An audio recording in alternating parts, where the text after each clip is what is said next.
ಖಾಸಗಿ ಬಸ್ ಹಾಗೂ ಟಿಪ್ಪರ್ ನಡುವೆ ಮುಖಾಮುಖಿ ಡಿಕ್ಕಿ. ಮರಳು ಖಾಲಿ ಮಾಡಿಕೊಂಡು ಸವಣೂರು ಕಡೆಯಿಂದ ಲಕ್ಷ್ಮೇಶ್ವರಕ್ಕೆ ಬರುತ್ತಿದ್ದ ಟಿಪ್ಪರ್ ಹಾಗೂ ಗದಗದಿಂದ ಬೆಂಗಳೂರು ಕಡೆ ಹೊರಟಿದ್ದ ಖಾಸಗಿ ಬಸ್ಗಳು ಪರಸ್ಪರ ಡಿಕ್ಕಿ ಹೊಡೆದ ಪರಿಣಾಮ ಕೆಲವರು ತೀವ್ರ ಗಾಯಗೊಂಡಿರುವ ಘಟನೆ ಶುಕ್ರವಾರ ತಡರಾತ್ರಿ ಸಂಭವಿಸಿದೆ.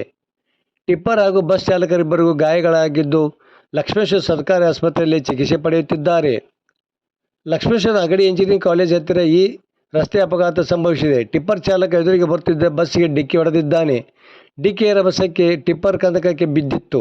ಬಸ್ಸಿನ ಸ್ಲೀಪರ್ ಕೋಚಿನ ಕಿಟಕಿ ಗ್ಲಾಸ್ಗಳು ಪುಡಿಯಾಗಿದ್ದು ಬಸ್ಸಿನ ಬಲಭಾಗ ನಜ್ಜುಗುಜ್ಜಾಗಿದೆ. ಟಿಪ್ಪರ್ ಚಾಲಕ ಬಸಾಪುರ ಗ್ರಾಮದ ಸದ್ಯ ಆದರಳ್ಳಿಯಲ್ಲಿ ವಾಸವಾಗಿರುವ 24 ವರ್ಷದ ಸಂತೋಷ್ ಲಕ್ಷ್ಮಣ ಪೂಜಾರ ಎಂದು ತಿಳಿದು ಬಂದಿದೆ.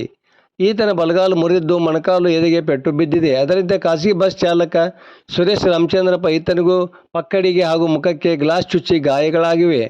ಬಸ್ನಲ್ಲಿ 35ಕ್ಕೂ ಹೆಚ್ಚು ಪ್ರಯಾಣಿಕರು ಇದ್ದರು. ಅದೃಷ್ಟವಶಾತ್ ಯಾವುದೇ ಪ್ರಾಣ ಹಾನಿ ಸಂಭವಿಸಿಲ್ಲ. ಬೆಂಗಳೂರು ಕಡೆ ಹೊರಟಿದ್ದ ಪ್ರಯಾಣಿಕರನ್ನು ಬೇರೆ ಬಸ್ ಮೂಲಕ ಕಳುಹಿಸಿಕೊಡಲಾಯಿತು. ಈ ಕುರಿತು ಲಕ್ಷ್ಮೇಶ್ವರದ ಪೊಲೀಸ್ ಠಾಣೆಯಲ್ಲಿ ಪ್ರಕರಣ ದಾಖಲಾಗಿದೆ. ವರದಿ ನಾಗರಾಜ್ ಹಣಗಿ, ಪ್ರಜಾಧ್ವನಿ, ಲಕ್ಷ್ಮೇಶ್ವರ.